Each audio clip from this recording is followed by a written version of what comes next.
So, is the first speaker on the call? I believe so. Okay. Allow me to introduce Brother Ajibola Lawal, who's going to be speaking about zakat.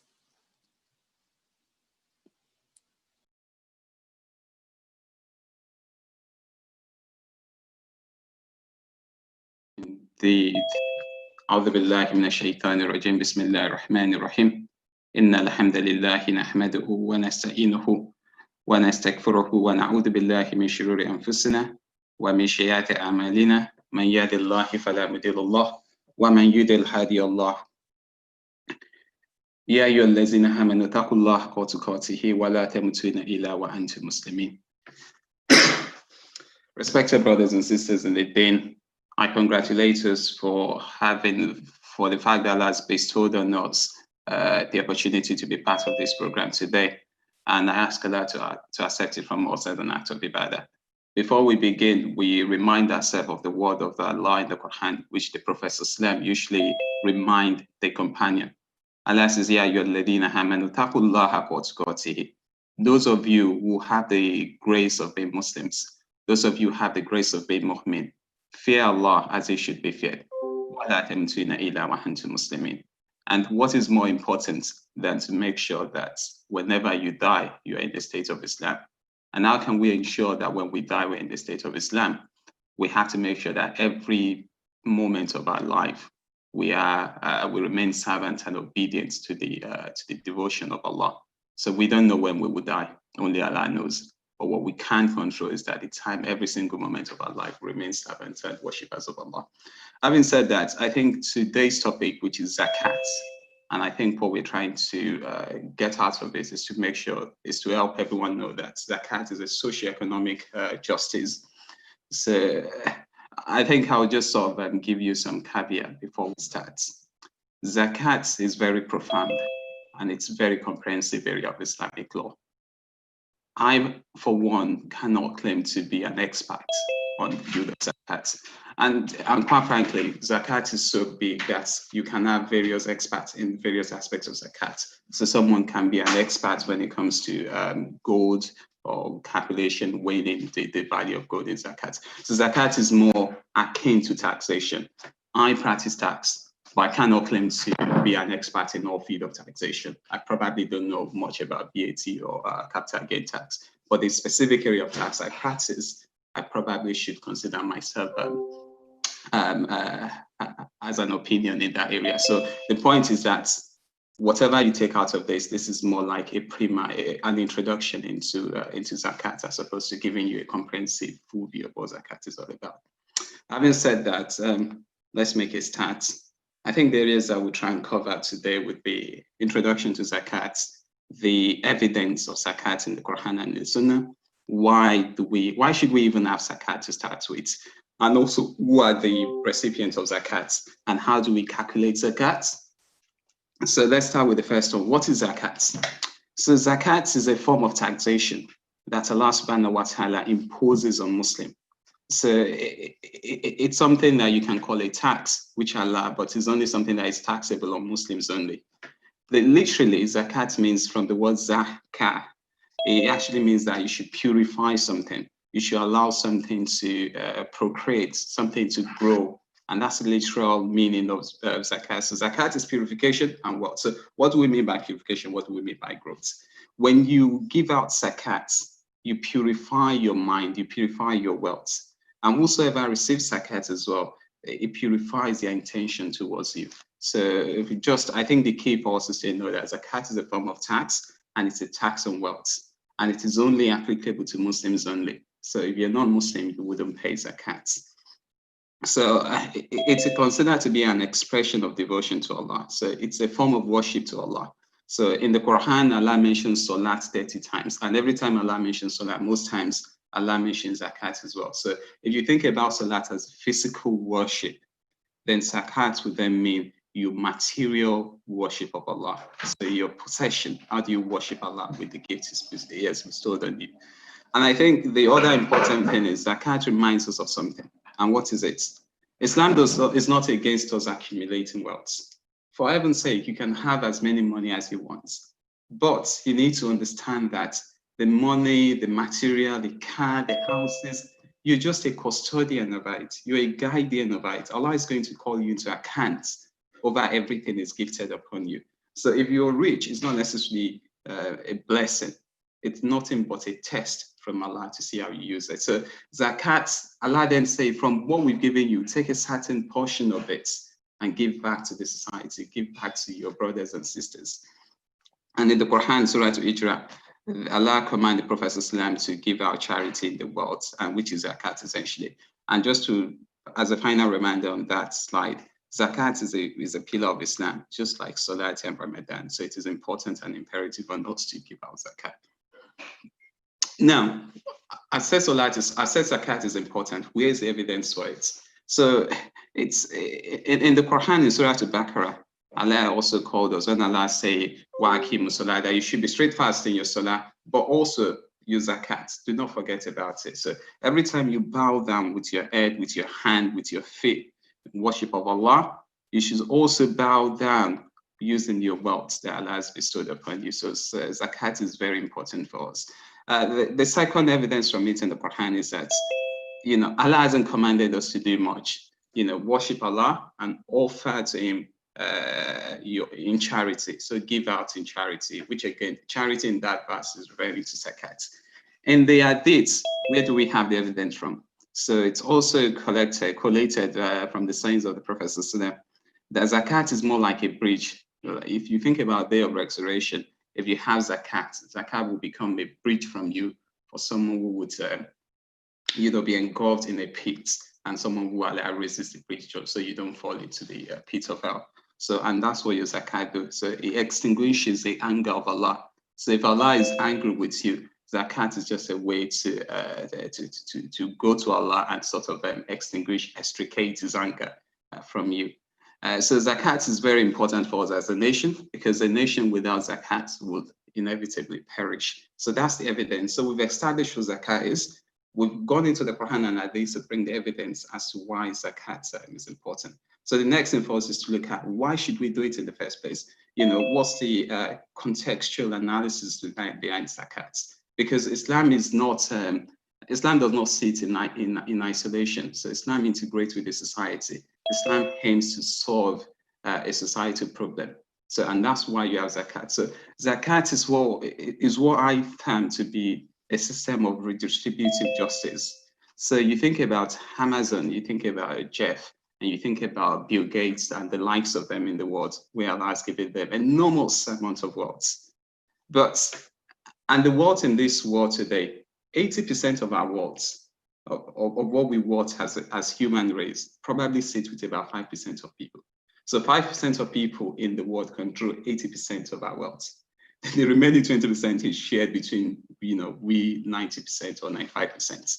So what Islam seems to do, or aim to do with zakat, is to take some from some of those that have in excess. And I don't mean those people are limited to the likes of the top 10 millionaires. We'll get to the threshold for zakat later on.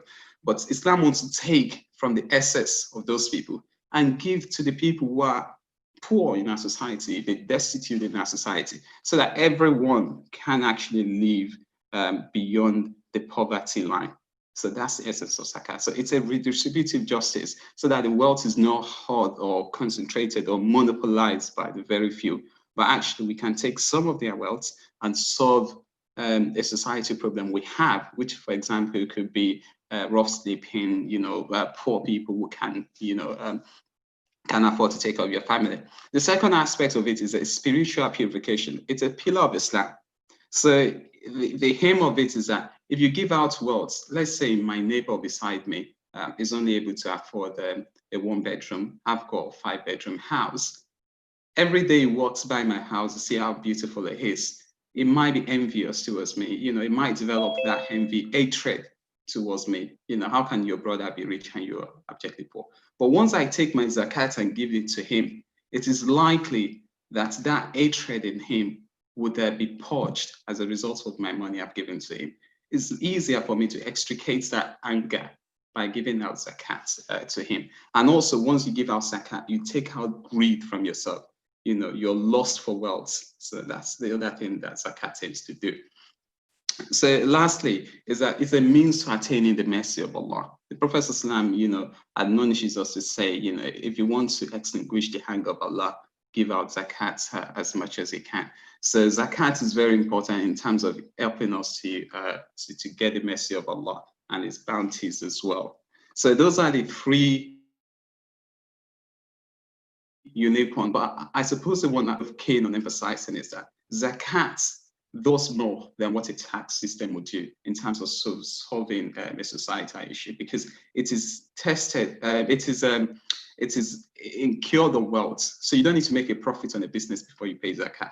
You pay zakat irrespective of whether you make profit or loss, so long as you have the wealth. And if any one of you is conversant with the conversation we had about 4 or 5 years ago in the UK and the rest of the G8 countries, the conversation is about why is Apple, why is Amazon, why is Starbucks, why is IKEA paying very low tax and they're making a huge profit in the UK. And the reason why they're doing it is because the tax system is flawed. The tax system is based on taxing profits as opposed to taxing wealth. What zakat does is that zakat taxes wealth as opposed to profit, so that we can actually, in reality, take some of the excesses of the wealthy ones and give it to the people living below poverty line. So who are the recipients of zakat? So who do you give your zakat to? So you would typically give your zakat to the 8 people that Allah subhanahu wa ta'ala listed in the Quran. And I think those 8 people, as we can see, it start with the poor. And I think one thing in the past I find quite difficult is how do you distinguish between the poor and the needy? So which, who is poor and who is actually needy? So the way to sort of, the way I come about distinguishing them is, if you are employed and you're earning, say, below national minimum wage, then you're probably poor because you might not be able to meet your daily needs as a result. If you're needy, you might be able to meet your basic needs, but you can't do more than that. So if there were to be any slight problem, you won't be able to solve it because you just about surviving. So those are the people we give zakat to. Thirdly, we give zakat to the administrators of zakat. So whoever collects zakat and give it out to people who need it, they can also benefit from your zakat. We give out zakat to people who have reverted to Islam. So it doesn't mean everybody, reverting to Islam are poor. You only give it to those that the economic situation have been altered as a result of moving into Islam. So also we give it to slaves. Nowadays, we probably don't have a lot of slaves, but what that interpretation means that anyone who doesn't have his or her freedom as a result of something would probably qualify as being a slave. So you can actually take them and give them their freedom. So maybe someone who is in prison because they can't afford to pay their bail bond. So by giving it to them, you've fulfilled the requirements of zakat. Also, zakat money can be used for dawah, and you can help people who are in debt, and you can help people who are travelers. Conscious of the time, so I might just be, rushing through this. So who are the people that you can't give zakat to? You can't give zakat to the progeny of the Prophet Islam. So you can't give it to anyone from the tribe of the Prophet Islam. The Prophet Islam prohibits his family, his progeny from taking from zakat. You can't give zakat to non-Muslims. It's strictly a Muslim to Muslim affair. You can't collect zakat from non-Muslim, and you can't give zakat to non-Muslim. So what are the conditions of zakat? At what point would you have to pay zakat, if we put it that way? The first thing is that you need to have full autonomy on wealth.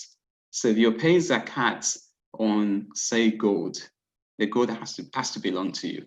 It shouldn't belong to someone else. So you give out zakat on something that you truly owe. And also, if you give out loan to someone and you know that they would never be able to pay the loan, then you don't pay zakat on it, essentially. But if you know they will pay back the loan, then you pay zakat on it. So zakat has to be on something that can grow or has the potential to grow. So, if you're trading, if you have gold, if you have money, your savings account, those are things that can grow and you need to pay zakat on them. But before you can pay zakat, you need to reach what we call nisab. So nisab is the liability threshold. So the liability threshold of zakat in the UK today, or in the world, let's start with, the liability threshold of zakat is, if the zakat is gold item, then it has to be a gold worth of 85 grams. If it's for silver, then the silver has to be 595 grams. To make things easier, let's just put value on it. So the value of 85 grams of gold today is something about £3,999 in the UK. But the value of silver is something around £260. So if you have £260 in your account for over a year, then you are zakatable. I repeat that because it's very important. Most people think that zakat is for super rich. But if you have a savings account, or if you have money, or if you have something worth of value of more than £262 for over a year, then you are zakatable. You would need to pay zakat on it. So, but you don't pay zakat on things that are part of your basic needs. You don't pay zakat on your car. You don't pay zakat on the table in your house, on your chair, on your house itself if you're living in it. That isn't zakatable. And also, you shouldn't pay zakat twice a year.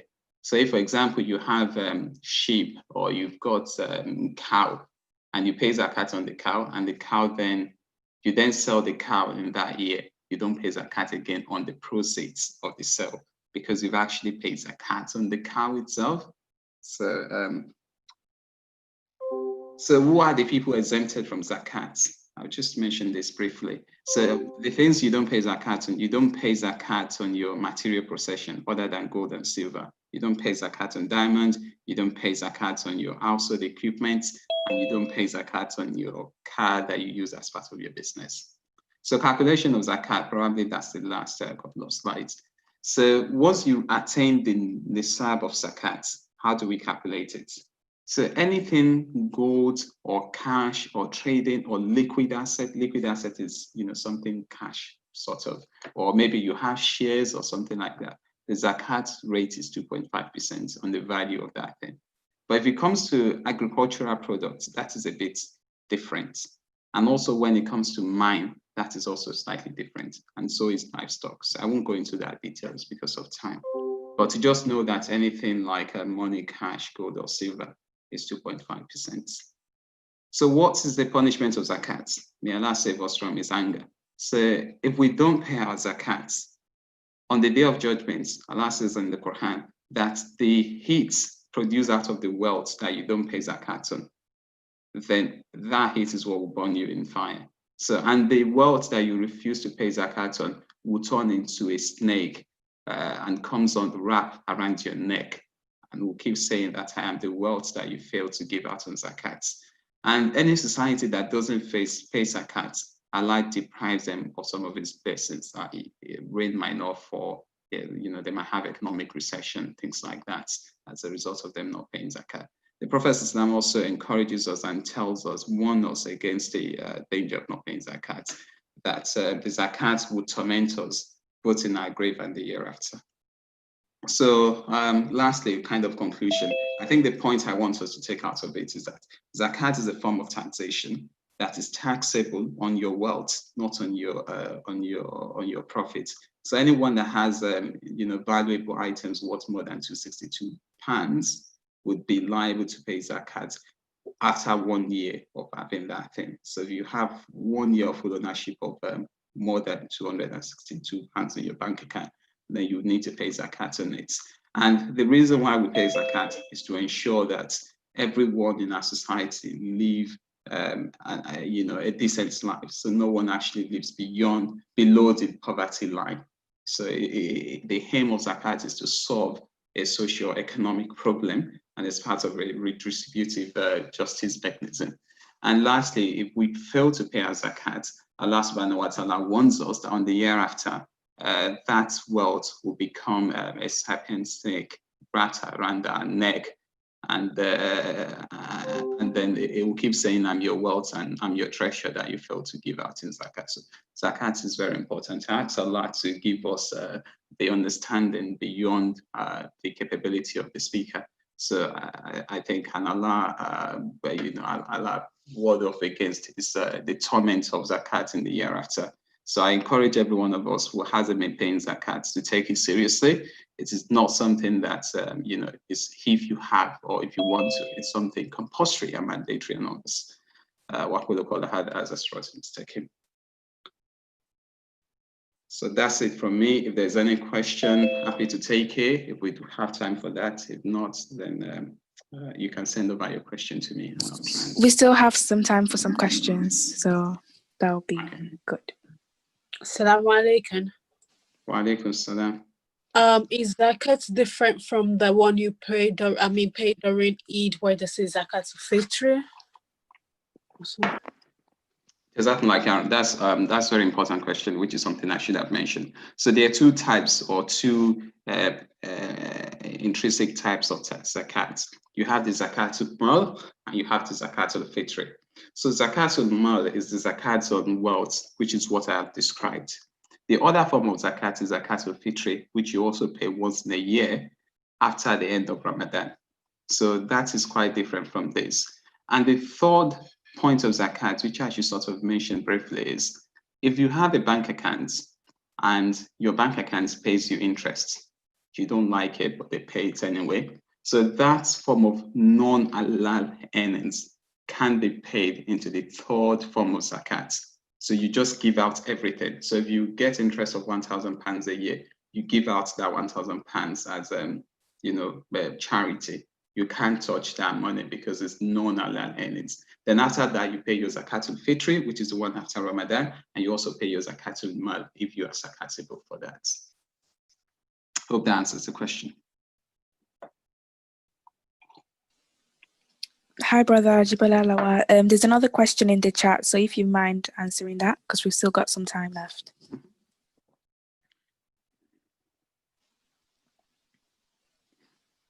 Yeah, I think that's a good question. The questioner asked that, can we pay zakat where we live or can we send it abroad?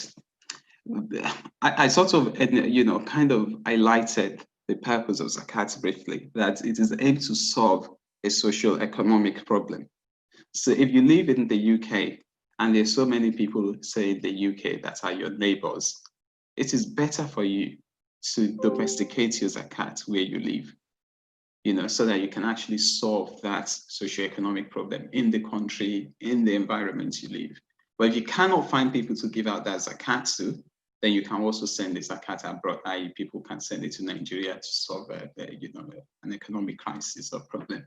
But the starting point is to think about people who are close enough to you, then in your society, in your environment, and give that zakat. If you can't find it, then you can send it abroad. Lastly, I should add this. The kind of people you can't give zakat to, you can't give zakat to your father, to your mother, to your child, to your grandparents. But actually, you can give zakat to your relatives. So if your relatives are living abroad, they are the first point of call to give your zakat to, because you get double reward. You get the reward of giving zakat, and you also get the reward of strengthening the tie of kinship. Because if you have a family member you've helped with your zakat money, it is likely that the relationship, the family ties would be strengthened as a result of it. Last question. I hope that answers the question. There's another question here. Can a wife give husband zakat? Yes, it's an important question. A wife can give her husband zakat, but the husband cannot give the wife zakat, because Islam considers the wife to be a responsibility of the husband. So as a husband, you have to take care of your wife anyway, but as a wife, you don't have the responsibility of taking care of your husband anyway. So you can give him zakat if he's entitled to zakat, i.e. is poor, is needy, is living below the poverty line, then yeah, he can accept your zakat. Hope that answers the question. Assalamu alaikum, brother. Wa alaikum salam. Thanks very much for your presentation. I have two questions. My first question is, can we pay zakah on our salary that we earn every month? That's number one. Can we pay zakah to the masjid or to our local mosque? Assalamu alaikum. Walaikum salam. Jazakumullah for the question. So the first one, can we pay zakat on our salary? So to pay, yes, we can pay a zakat on our salary, so long as the following conditions are met. Firstly, your salary has to be above the nisab, i.e. the minimum threshold of zakat. In the UK, we've said that is £262.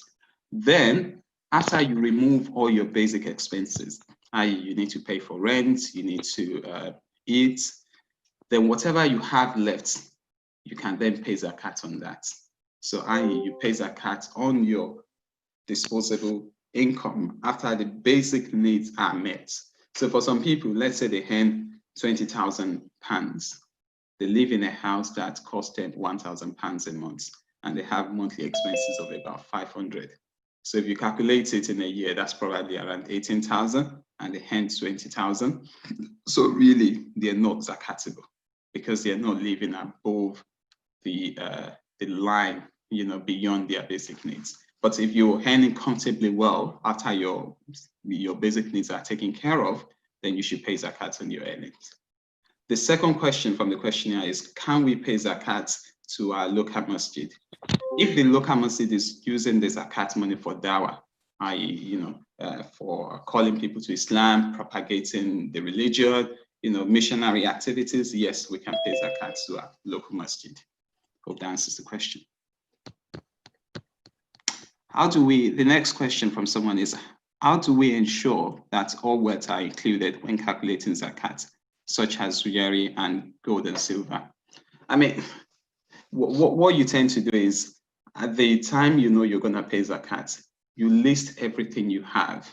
So if you have gold, you have jewelries, look at all the jewelries, value how many grams does the jewelry or the gold worth. Then once you know the grams, you multiply it by the price of it. So if you have 5 grams of gold, and if 1 gram, for example, is £1,000, then that's 5,000. Then you put that in a bucket. Then you look at, the business income you have somewhere, maybe profit, maybe trading activities, you put that in a bucket. Then you add everything together. Then you calculate 2.5% on it. So those are the things that fall under that bracket. But if you have agricultural products that are zakatable in different tiers, i.e. there's 7.5%, there is 10%, then you also zakat that differently. So you put things in different buckets to the extent that they are things that have the same zakat rates. So cash, savings, gold, jewelry, most things have the same zakat rate, except it's like livestock or agriculture that have different zakat rates. Hope that answers the question. I've been told I've got 2 minutes. If there's any question in the last 1 minute, I'll take it. If not, then I ask Allah to give us the best of the understanding of the session. Thank you so much, brother. May Allah reward you for your beneficial knowledge. May Allah grant us good acceptance of our ibadah. Next, we've got a career talk by Sister Fatima Salami, who's going to be talking about realtor and estate agent.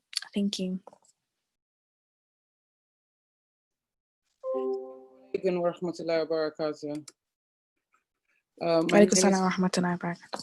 My name is Fatima Salami. I am a real estate agent, and I'm here today to talk to you about what real estate agents do, and if you're interested in getting in that career, how to get in it. And I think when I was contacted, I was first asked, what do realtors do and why are they needed in this time and age? And I think, in my opinion, real estate is the most, that's the biggest thing you're going to do in terms of investment ever. So you wouldn't want to make a mistake, and that's where realtors come in. They negotiate between buyers and sellers to make sure that a real estate transaction sort of goes smoothly. So when people say, well, Google can tell you a lot of things, and why do I need a realtor? There is so much moving parts to when you're buying real estate that if you're not knowledgeable, it's very, very easy to make a mistake with that. And being your biggest investment ever, you don't want to make a mistake. So what do real estate agents do? It's just like what I've just explained. You have a seller that wants to sell a house, and you have a buyer that wants to buy a house. Sorry, 1 second, my kids are here. Khalid? in a minute. Okay. Alexander, please take your brother. Thank you. I apologize for that. Yeah. So you have sellers who wants to sell a house and you have a buyer who wants to buy a house. So real estate agents sort of work as middlemen who negotiate the contract in terms of how much they want to sell the house, the terms and condition of the house. It could be that we also, say, for example, you're trying to rent a house and not necessarily buy. Real estate agents can help you look for a house. So if you're a landlord, can help you market that house to make sure that you get the right amount of money for it, because they specialize in this field. Say, for example, I work primarily in, say, Council of Hackney, for example. I understand the market in Hackney market, and I understand what the going rate for real estate is. So I can then advise someone who's trying to sell that this is what the value of their property is worth and blah, blah, blah. So that's roughly what realtors do. And it's not just necessarily houses. When you look at people renting office spaces or buying office spaces, or even a salatu looking for mosque that we can call a place of worship, realtors then help them find, if they're unable to find themselves, places that they can use as a place of business. So that's roughly what realtors do.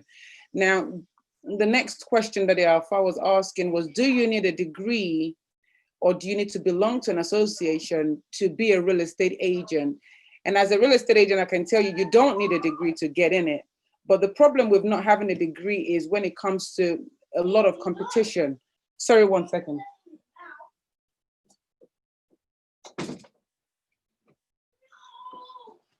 Yeah, when you get a lot of competitions and your competitors have degrees and you don't have a degree, just picture yourself as someone who's trying to buy a house. Who would you go for? Someone who has been qualified and who belongs to a set of associations that check what they do to make sure that they have work ethics. Personally, I probably will go for someone who's got a degree and who belongs to an association, which is why I've put here that it gives you an edge when you have a degree. And what kind of degrees can you get? You can get a degree in estate management, you can get a degree in property development, you can get a degree in surveying and urban and land studies in the university. And when it comes to associations that you do belong to, you have the National Association of Estate Agents. So they are a body that generally, what's the word I'm looking for? Regulate the standards that you expect real estate agents in the UK to have. You also have Independent Network of Estate Agents. You have Association of Residential Letting Agents. So what the letting agents do is they regulate when it comes to the letting of, it could be commercial or residential properties. They regulate how real estate agents do their business. And then the last one is the Royal Institute of Chartered Surveyors. You don't necessarily have to belong to this institution, but they offer short courses that real estate agents can do to help them better their knowledge in real estate or surveying a property. And also, the more qualifications you have in real estate, the easier it is for you to climb up the career ladder, and the easier it is for you to, the higher you climb up, the more you can ask for when it comes to salary and things like that. The more you differentiate yourself and invest in yourself, getting more qualifications, the more an employer will trust you, and the more people you're going to be working with to buy or sell real estate will trust you. What roles do real estate agents play? When you're looking for a job in real estate, what kind of things can you look at to get started? You could be a sales administrator, you could be a negotiator. And I think I've mentioned that real estate agents serve as middlemen. So for example, say you're a buyer that's trying to buy real estate, you don't want to pay more for the property than what it's worth. So when you do consult with a real estate agent that knows what they're doing and understand the market, they're able to tell you in this market, X amount of money is what you'll pay. And they can go back and forth with the seller to make sure that you get the property for what it's worth. You have letting negotiators. Again, you know, if you're doing letting, you have trainee where you can take up a job with already established agency and just, you know, work with someone who's already been in this business to get their knowledge so they can serve as a mentee for you. So you have real estate investment analysts. There are different roles. And when it comes to real estate jobs, I apologize, my slide kept going forward. where was I? Yeah, when it comes to real estate agent, where can you find the jobs? You can check indeed.co.uk, like you check for your regular jobs, totaljobs.co.uk, propertyjobs.co.uk, and again, propertypersonnel.co.uk, to just see what vacancies are available in real estate. And the more you research that, the more you can also narrow down what part of real estate agent do I want to come in? Do I want to do commercial? Do I want to do sales? And you can just look at what salaries are available and what the job roles are, so you know how to better and how to add to your skills and knowledge and qualification to be a good real estate agent. Now, when it comes to salaries and job growth in real estate, I'm at the stage in real estate now that I don't work based on salary anymore. I work based on commission. So, but getting into the field, you will work based on salary, because you don't have that experience that it requires to get in. So starting salary in the UK right now are currently between 18 to 25,000 pounds to get in. But the more you learn about real estate, the more you take qualifications, then the more you can be able to negotiate for yourself to say, well, I've done this and I've done that, and I think that I deserve to get more. But you have to bring something to the table to be able to get more than this amount. But coming into real estate fresh with no experience, you are looking to make between 18 to 25,000, which over time can reach as much as 10,000 to 12,000 on a monthly basis, where you then make maybe between 120 or over a year based on your experience. Now, when it comes to real estate, where should I focus my energy? Should it be commercial real estate, or should it be residential real estate? Now, commercial real estate is the one that deals more with people who are looking for office space, who are looking for, again, like a Salatu, who are looking for, it could be hotels, it could be just people that are looking for offices and not necessarily where to live. And then the residential part of things is more you and I, an everyday home buyer. Now, what's the difference between going commercial or going residential when it comes to being a real estate agent? The salary range is the first thing I'm going to talk about. Commercial real estate agents make much more than residential agents, because generally when you're talking about looking for a commercial building, it's usually in the millions of pounds. And when you can imagine, if you're going to make a commission on that sort of transaction, you're making more commission than you're going to make on a residential sale, where the property prices vary, and the average property in the UK right now is about, say, 400,000 to 500,000 pounds, as opposed to selling a commercial real estate or letting a commercial real estate where the average price is in the millions. So in terms of salary, commercial agents do get paid more than what residential real estate agents get paid.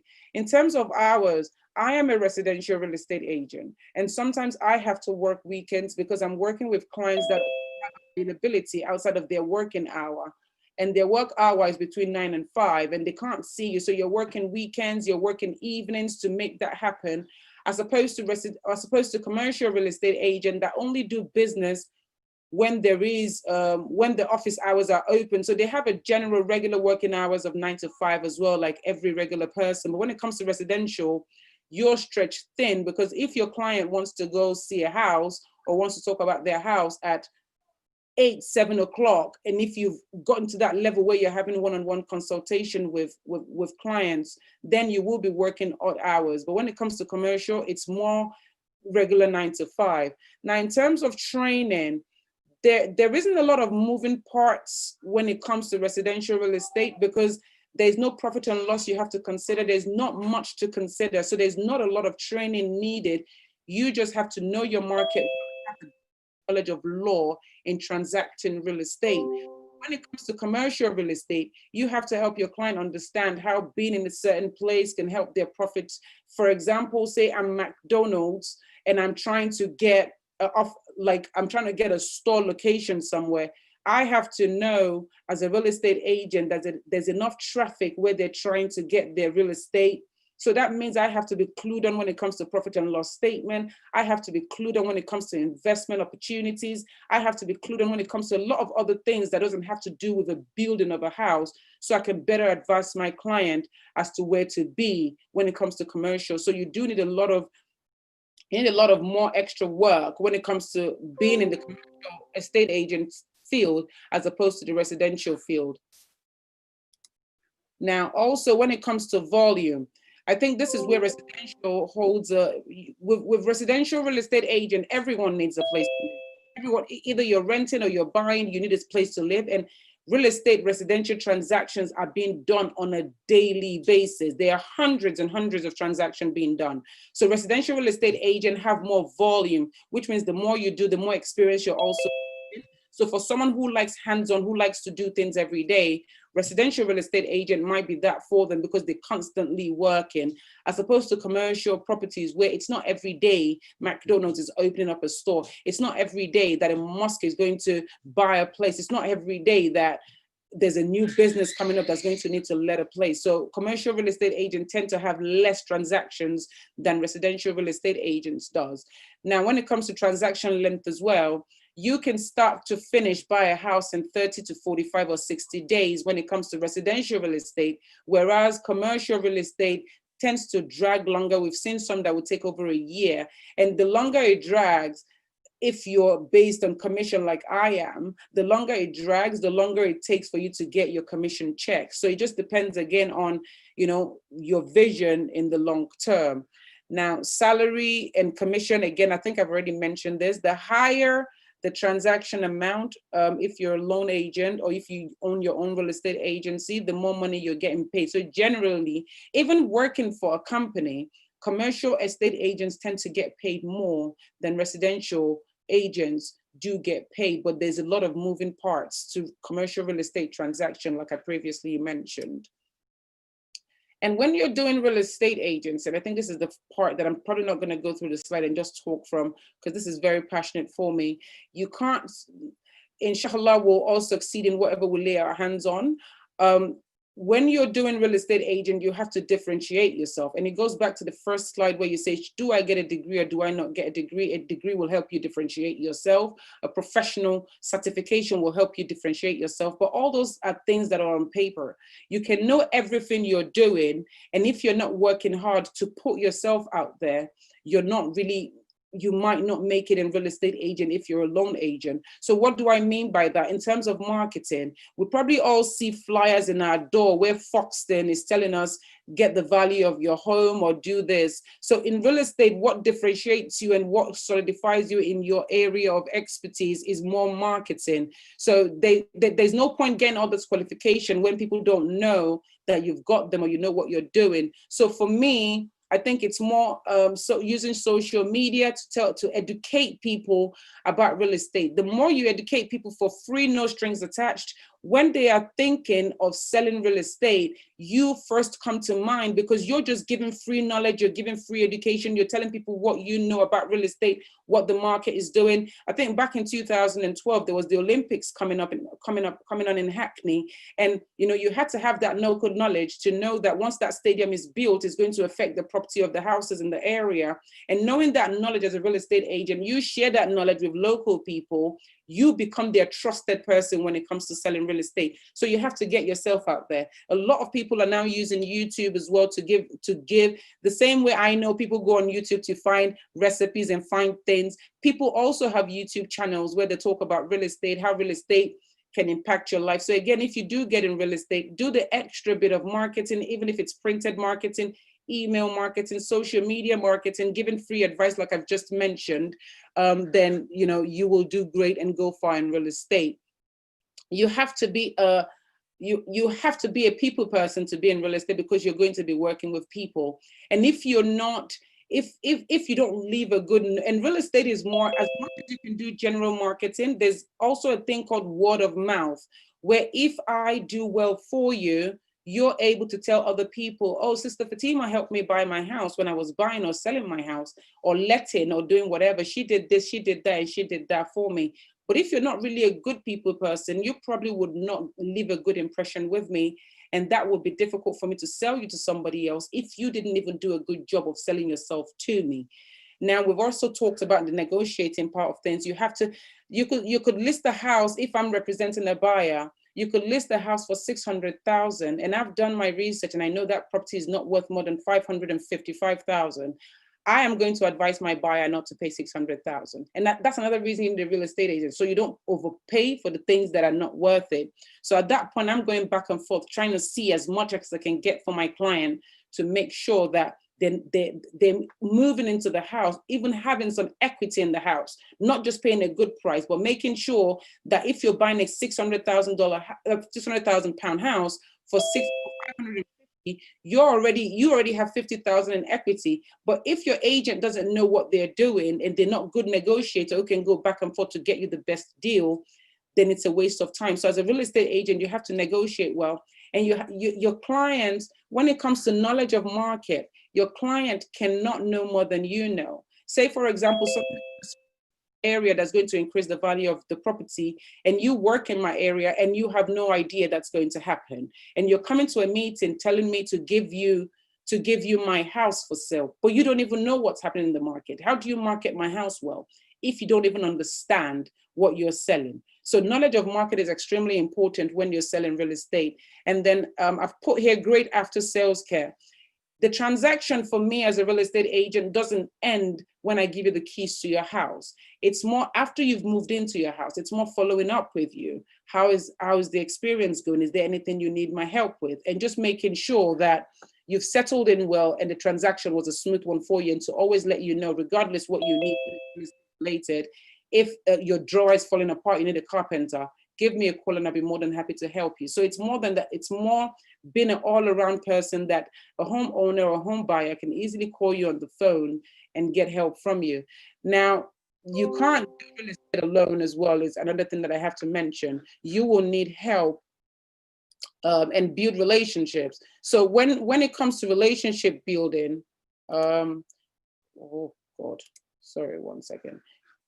My slide is playing up. Okay, so when it comes to relationship building, what kind of relationship will you need as a real estate agent to succeed? Every real estate agent, if you don't have that surveyor license, will need a property surveyor that they can work with to come and give them ideas on what a property is worth, what they think a property should be doing.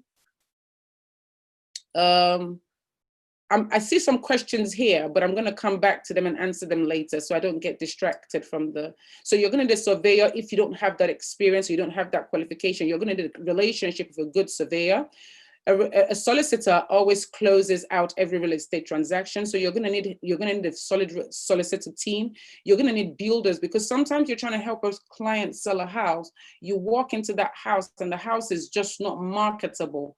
And when you're trying to sell a house in real estate, first impression is everything. You can imagine going on Zoopla, for example, looking through houses, and you see a house. The pictures of that house and the way the house looks is your first impression of, do I want to physically go and see this house?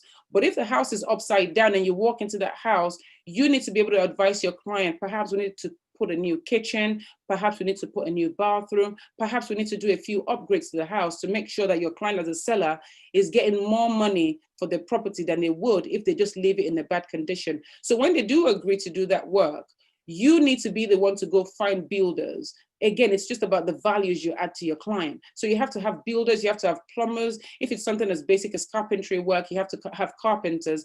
And if you're working for a buyer as well, you have to have mortgage brokers on speed dial. So when your client has any questions about what the mortgage process is going to be like, what the interest rate is going to be like, what the terms and conditions of their real estate transaction is going to be like, you have mortgage brokers that you know for sure will take care of your clients and will make sure that you close the transaction in a reasonable amount of time, because having a bad mortgage broker can make your real estate transaction take longer than necessary. So as a real estate agent, you need this key relationships to make sure that you have a smooth transaction for all of your clients.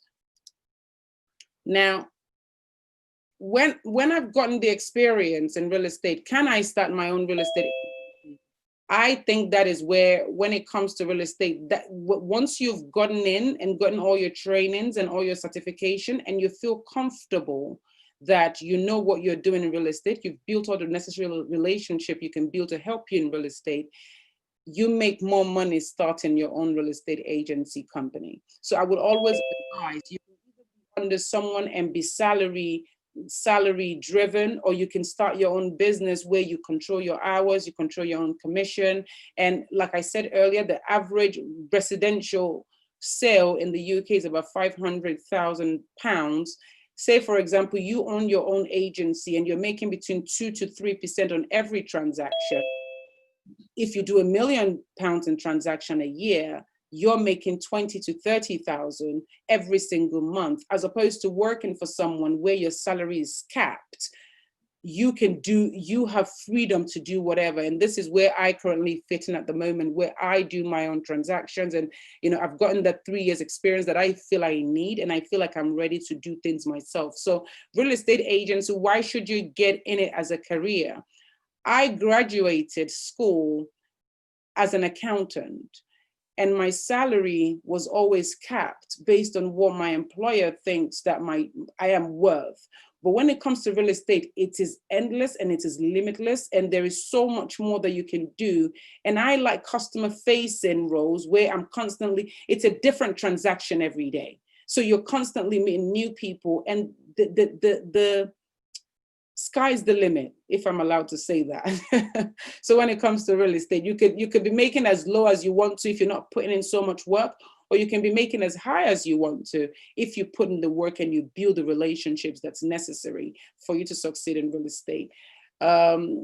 Why did I get into real estate? Again, I've always been that person that watches House Under the Hammer and all those real estate shows when it comes to investment part of real estate. So I've always been interested in that. And what better place to get it if you don't have the right money to start the investment part of things than just real estate, helping people sell, again, sharpening your knowledge in real estate. And that's why I did it, to, again, get experience. I have passion about real estate. And again, I have 2 young children that I needed the flexibility to be able to be there for my kids. And also, Sister Fatima, yeah. I'm so sorry to interrupt, but could we just take some few questions because time is running up? Oh, definitely. I'm so sorry, sister. Thank you. It's no problem. I didn't see there's 5 minutes left. Yeah. Go ahead. I'll take questions now. As most of the residential real estate transactions in the UK involve some element of interest that people need to get mortgage for. Okay, and I think this question is coming from Toyi Bishi. I'm sorry if I pronounced that wrong. What she's asking is, real estate transaction involve interest, and how do we ensure that this role do not affect our dean? And give me 1 second so I can see if Alfa Rahim is online. I remember asking, because I'm not that knowledgeable in this. I can't give you the answer to this, because I did ask if an Alfa that has more knowledge and interest can come on today as well and talk about what the interest part of real estate transactions are. There is interest in real estate. There is interest in banking. I can't touch that because I'm not knowledgeable in that field of how that affects our dean. So hopefully one of these days we can get an Alfa to come on board and talk to us about it. But yes, there is interest in real estate. Sister Fatima, Jazakallah, thank you for that. We have a bit of rejoinder to these as well that we've planned. Okay. But let's take any other question, then we'll come back to that, inshallah. The next question is this a job that you can do on the side of another job? Yes, it is a job you can do on the side of another job, but you're not going to give it the attention that it needs for you to be able to grow to the point that you probably want to grow to. Because if this is a side job for you, it's not priority. And if it's not priority, there are chances you will not give it as much as you need to give it to be able to succeed in that field. Is there any other question?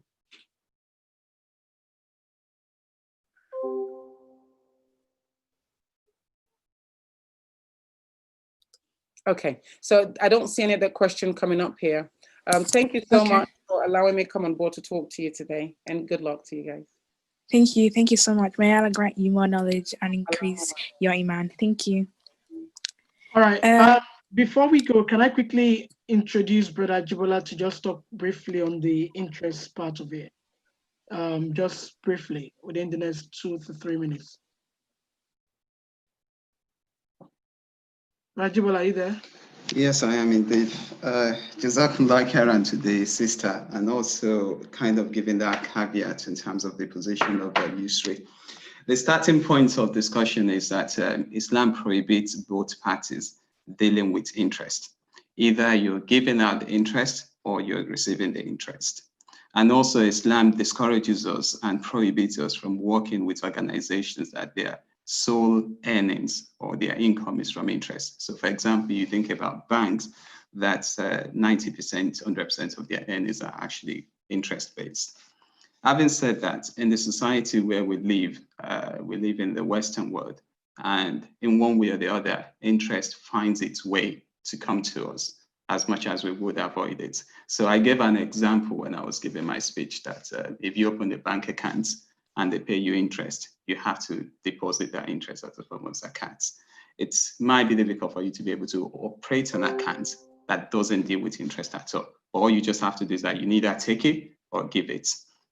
Now, if you work in the real estate, my understanding of real estate market is that your earnings might come from up to 5 different ways. So you could earn most of your money from the commission you receive from clients, and you could also get some commission from mortgage lenders, some from the financial institutions, and you could also get money from the recommendations you give to solicitors. So if 80% of your earnings are based on commission, so if you work with a real estate company, that 80% of their earnings are actually based on the commission from sellers, and about 10% of it comes from the recommendation from law firms, and maybe 10% come from the lenders, then Islamically, you're able to work with that organization because that interest transaction is very immaterial to what you have, to your portfolios of your earning. So it's the same thing as you having a company. So if you have a company where you sell phones or when you sell computers, and your company takes interest when customers fail to pay on time, even though 90% of the earnings of the company is actually from trading activities, the non-trading activity, i.e. about 5-10% is actually an interest base. You can work for the organization because that interest amounts to a very immaterial part of your earnings. So to the extent that the material earnings in the real estate company, about 80-90% of it are from non-usury transaction that they are allowed income. If 5-10% of it is actually from interest, we are not discouraged from working from that company. I appreciate that the answer I've given to you is not a very simple yes or no answer, but you've got to look at the context and look at, is substantial part of my earnings coming from interest-based transaction, or is this very immaterial, 5-10% of it? And you can be a real estate company and not involve in interest by making sure that you just don't get commission from lenders or from mortgage institutions. So it is possible to do real estate without involving yourself in interest, at least to the best of my understanding, just making sure that you don't do recommendation. I think a good example of it could be the online estate agents in the UK. So you have Purple Bricks, you have Yopa, and I think they get commission by referral to law firms and also the commission from the sellers, i.e. the vendors in the transaction. So they wouldn't necessarily get, at least that I know, there isn't any commission from them, from lenders. So that should be fine. You're correct. You are right. Most of our commission do come from the people, either buyers or sellers that we work with, and not primarily from mortgage brokers. So you are correct. All right. Thank you very much, Brother Jibola, for that robust answer. As we have to give that the caveat, and thanks to the questioner, because it's part of the plan. When this profession came up, we actually did discuss looking into that, and alhamdulillah that we actually have that planned and not just got that just by the way. So thank you very much for the question. I hope this answers the question or the concern that the questioner may have.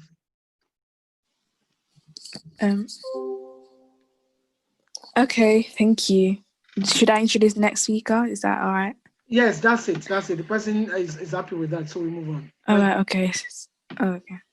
So today we're going to have a discussion of the day about depression and how to manage it by Sister Zainab. So yeah. Assalamu alaikum, guys. Walaikum salam. Okay, today we're gonna have a discussion about depression. I would appreciate it if everyone do get involved and contribute to it. Most of the time when we hear, I'm just going to start with the definition of depression. It's a mood disorder whereby there's a persistent feeling of sadness or loss of interest in our everyday activity, and this could be because of anything. Maybe you failed your exams, you're sad with your relationship with your parents, or anything. It could come from anything, and there are different types of depression, and I'm just going to say the common symptoms of it. It could be having lack of energy, loss of interest in your everyday activity, withdrawal from your friends, feeling of sadness and wanting to be alone, not wanting to get involved, having dark moods or mood swings. In our society, talking of depression, in our society, depression is not something that we talk about mostly. So it's kind of like a taboo subject. And this could be because of where we come from. Sometimes people say, oh, because you're depressed, that means you're not religious enough, or you are not close to Yalla enough, or something like that. And it shouldn't really be like that. There are people who are really affars that study the Quran and everything and still very depressed. So it's something that we all go through once in our lifetime or something like that. So the question I have for us all is, do you think not being religious enough could be a source of being depressed or not? Anyone could answer that, please. Hi. I do not think not being religious is a source of like reason for you to be depressed. But I feel like once you go to the root of the problem and you focus on your relationship with Allah subhanahu wa ta'ala, there's no other way. Like your depression you will find things becoming easier, because I don't know how to explain it, but because once you have like centered your love for Allah subhanahu wa ta'ala, everything comes easy. I'm not saying that just because you're not close to Allah you won't get depressed, because we are all humans, we all have sad times. Even the Prophet sallallahu alaihi wasallam had sad times. We are all humans. So I just think that it's not like a reason, but it will definitely get easier if you focus on your relationship with Allah subhanahu wa ta'ala. So yeah, that's it. Thank you very much for that. That is absolutely right. When we do go to the root of everything, the closer you do get to Yalla, the easier it becomes. Can I just add to that? Yes. Yeah, so I think once it's just your relationship with Allah subhanahu wa ta'ala just has a little to do with it, because once you're able to have like a good relationship with Allah, then you find it becomes easier to be able to understand why certain things happen in your life.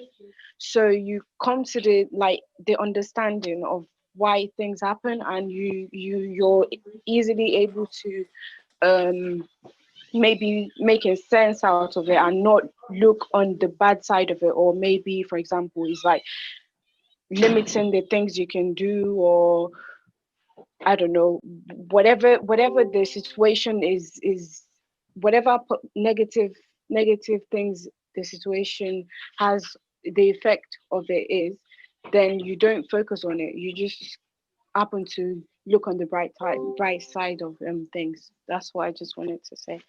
Yeah, thank you very much for that. That is absolutely right. In our Nasfat community, as being Nigerian, if a person has a depression, and do you think, because I absolutely do not agree with this, do you think that our community, our Nasfat community, creates enough space or enough opportunity for people to talk to each other about their problems? I do not think they do, because most of the time, if you do go to talk to somebody, it ends up being spread around the group, or people just shame you about it. Oh, she's crazy, or he's crazy, she's not serious, and things like that. Do you think that happened in your groups or not?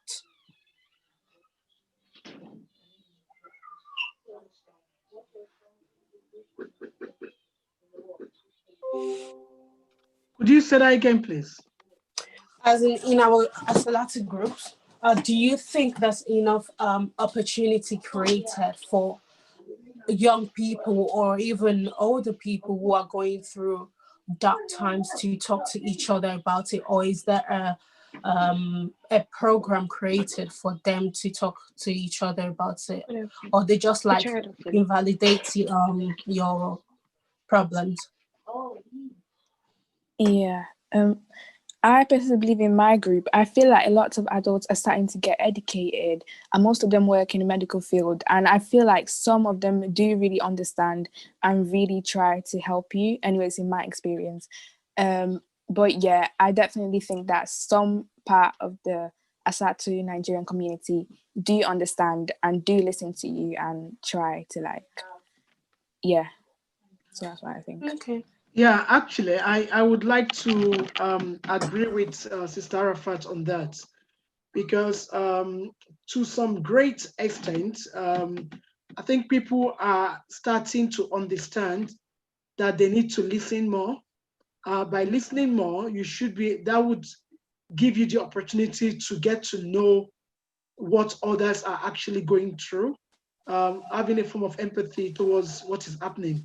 And when you're able to have that, then you can suggest what you think could work as solution, or you can also seek further advice. As Staffa said, they are also taking up different roles or educating themselves to know better. Because if you don't know better, there's no way you can support anyone. So I can say that some branches are doing this to a greater extent, while some are starting to get involved as well. So I think it will be good. If you have any personal experience that you would like to share, it will be good for us to know. No, thank you. Okay. Salaam alaikum. I think she also talked about the confidential part of things where discussed, how does it remain with the person you've discussed it with, as opposed to the all of salatu knowing that you're going through this and laugh at you, or what was the word you used? As in spreading it or shaming. Exactly.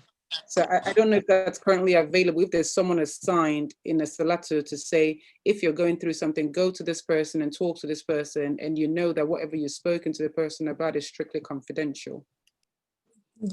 Yeah, we do not have someone assigned at the moment. Hopefully, we do have somebody assigned in the future. You mean something like chaperone? I think that is quite important. Yeah. For now, I think what we tend to do is maybe miscarriage of duties by indirectly trusting our missioners on this. That's what most people tend to do. They tend to trust the missioners and say, you know what, whenever you have any issue, you go straight to your missioner. And by default, you would expect that the role which they take should have a bit of confidentiality in their role. You know, I don't want to speak to my missioner about having issues at work or having issues with my missus, to be hearing it on their salatu floor. That would be a disservice to myself or speaking to the missioner. So I think we have someone like that, but for now, maybe we haven't got that particular office in place and say, this is the office whereby what you say here ends in this room. I don't think we do that. Maybe it's something that we can look into. Yeah. Hopefully we do get that in the future. For the young students, Zainab, there is a hand up. There's someone. Oh, whose hand is up? If your hand is up, please, you can talk now. That's Brother Abdulmajid Afalabi. Salam alaikum. Thanks for bringing this topic up. I think it is a problem we have within our community, as a Black community, not just the Muslim community, that we don't really attend to mental issues the way we should. And even the word mental connotes for us something problematic. Whereas if I say my belly is doing me, nobody looks at me anyhow. The moment I say, what are any problems, so people begin to look at you another way. There are professionals who deal with these things. And I think the talking one does in a salat with the affairs and such is one remedy towards dealing with these issues. But we need to signpost ourselves to qualified professionals. So yes, if you have a marital problem, that might be the first point of call. Sir, we are struggling to hear you. I don't know what's wrong with your connection. Just crap.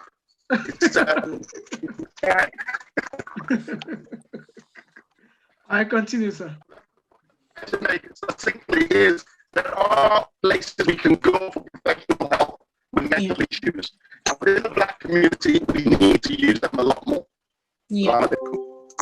Yeah, I think what the brother is saying, that as a Black community, we tend to shy away from getting help, such as going to therapy or talking to someone, because I wouldn't want to push it onto the males only, but men tend to not really go for help, or then maybe they might feel like, oh, by going for help, you're not man enough or something like that. Which shouldn't be, because if you have a trauma from your past and you don't treat it, the trauma will keep on coming back to you. You always have to treat it and heal from it, or maybe sometimes learn from it so you can move on. You can't just brush it under the carpet. It will always come back to you. And also, we can deal with depression in different ways. Sometimes it might be just a minor depression and you just need to change your space, change where you are, or speak to people, or just change your circle. Sometimes it might be more difficult and you need to go to your GP to be diagnosed and get further help. And sometimes it's just you getting close to your creator and knowing that it's okay, what I'm going through is okay. It's fine for me to be depressed, and you know that you're going to get through it. And by praying and reading or researching about your religion, you'll be able to get better. To the university people or people starting school now, you might feel a bit depressed about your work or your results. Sometimes you might be good at a subject in your primary school or secondary school, and then you go into uni and you find that, oh, I'm not good at it anymore. And then you might be sad about that. It's okay to feel like that. Sometimes we need to challenge ourselves and face our fears and go through this process in our life to be able to be stronger. So it's really good to find, it's really best for you to find out how you can get help in your schools or in your community groups. Maybe you can talk to your leaders, your alpha or something. They might be able to help you. And if anyone else know how people can get help from, if they're suffering from depression, please talk now.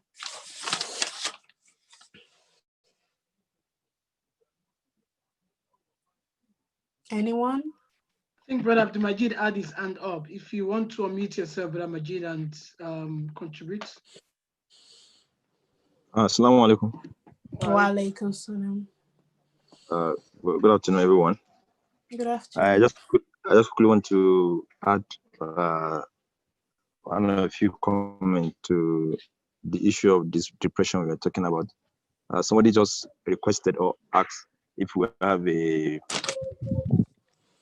committee that see to that as far as Nasfat is concerned. I think this is an issue that we we have been discussing over and over. Of course, that we know the community we live in today, there's no way we can shy away from saying our people cannot be challenged with having depression and all that. I think as far as I'm concerned, that I know, we have a committee, I think the guiding and counseling committee, other than what some of our members do, they just confined to the missioners alone and all that. Of course, some of our member of our mission board are part of the member of the committee. And as such, I think it is always better for us to have counselors among us that will be able to, that have the experience of taking on our people who have these kind of challenges, rather than making them vulnerable to go elsewhere or to look for or to go to seek other means that might not even be effective or could be un-Islamic. So as far as I'm concerned, I know that that committee is saddled with such responsibility, and I don't think it will be an excuse or to say in most of our branches we don't have such committee. So as youth wing, we can champion that cause, and I want to believe, inshallah, we'll make an impact and we'll be able to address the issue of depression as it affects our member and other Muslims, brothers and sisters. So that's my take on this. Assalamu alaikum. Alaikum salam. Thank you for that. I would like to add to the young parents among us, or to the parents among us, it will be good if you could just maybe sometimes talk to your children, asking them if they are okay, not just like, oh, how are you, fine, and that's it. Talk to them. How is school going? What is going on within your friend circle? Are you okay or something? Like just having a proper conversation with them, and that could also help with their mental health and make them feel loved and cared for as well. Because sometimes some of us, we don't talk unless people ask us. So we do need a little bit of push. And if anyone has anything they want to contribute, please, you have the floor.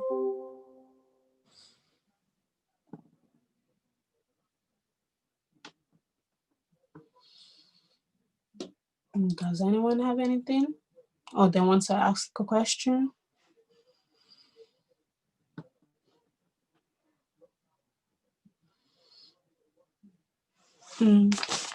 You can type if you want.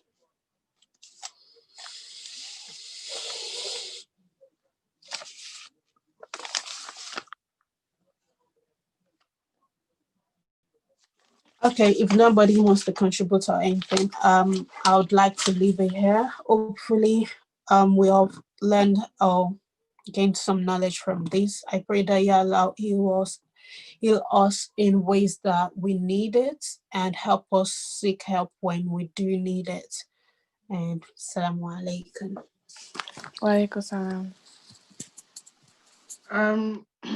A quick one. I think we have one or two announcements to make.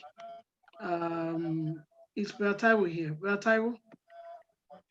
Or Sister Khadija, are you here? Sister Khadija? Sister Khadija, Yes, I'm here. Thank you. Okay, so assalamu alaikum everyone. I just wanted to make an announcement again, about the ongoing Shura Committee applications for the youth executive positions. So next week Sunday would be the closing time for submissions and collection of forms. I just wanted to read out the available offices / positions again for you guys.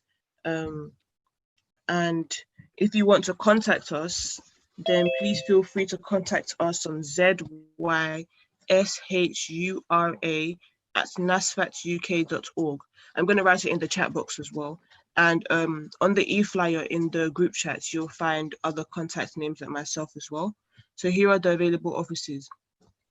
Zonal Youth Coordinator, which is the Amir, Noib Amir, Zonal Amira, Noib Amira, Youth Secretary, Assistant Secretary, Financial Secretary, Treasury Secretary, Audit Secretary, Welfare Secretary, PRO Secretary, which is the Public Relations Officer, Empowerment Secretary, and 2 executive officials. So Uncle's kindly showing us the e-flyer, guys. So there are the numbers. Ignore the deadline date. The deadline date is next week. Okay, next week Sunday. Thank you. Assalamu alaikum. Sorry, Amir. Just in addition to what Mr. Khadija said, I just want to appeal to every one of us. Anyone that we can nominate anybody that we feel that is capable and is competent to hold any position. It's not that it should be you, but if you know anybody among the youth of your branch or group that can represent your branch, that that is capable to contribute his own quota for development of this great society, please let us encourage them. This is an opportunity for us to showcase our talent. This is an opportunity to us to contribute what can benefit for us in this life and hereafter. Please, I want to appeal to every one of us. This is a call to Allah, because it's not because it's part of ibadah that we should be doing. Because nobody know whether our salat, our zakat has been accepted. But some of little ibadah by part of the executive, by organizing a program that people will benefit, you also get the reward from it. That's why I'm appealing to my brother, my sister, to please encourage every one of us that we believe that can do it. May Allah accept it from us and out of ibadah. Assalamu alaikum wa rahmatullahi wa barakatuh. Wa alaikum salam wa rahmatullahi wa barakatuh. Thank you very much for that. We'd like to thank everyone that has been all our speakers today, starting from Brother Jibola Lawal that talked on Zakat. We also want to thank Sister Fatima Salami, waking up early from across the Atlantic to give us the talk on real estate, and also Sister Zainab for that. I would thank everyone for your help and for your support. Sister Arafat, would you like to finish off? Yes. Thank you so much for all these speakers. I really learned a lot today. And may Allah keep rewarding you and increase our knowledge and increase all our acts of ibadah. So, yeah, I mean, that's about it. So, yeah. All right, thank you very much. ربنا سلمنا أنفسنا وإن لم تغفر لنا وترحمنا لن نكون من الخاسرين. ربنا آتنا في الدنيا حسنة وفي الآخرة حسنة وقنا عذاب النار. Thank you very much. We'll see you, inshallah, next week, same place, same time. Us, from all the organizers, will say, Assalamu alaikum.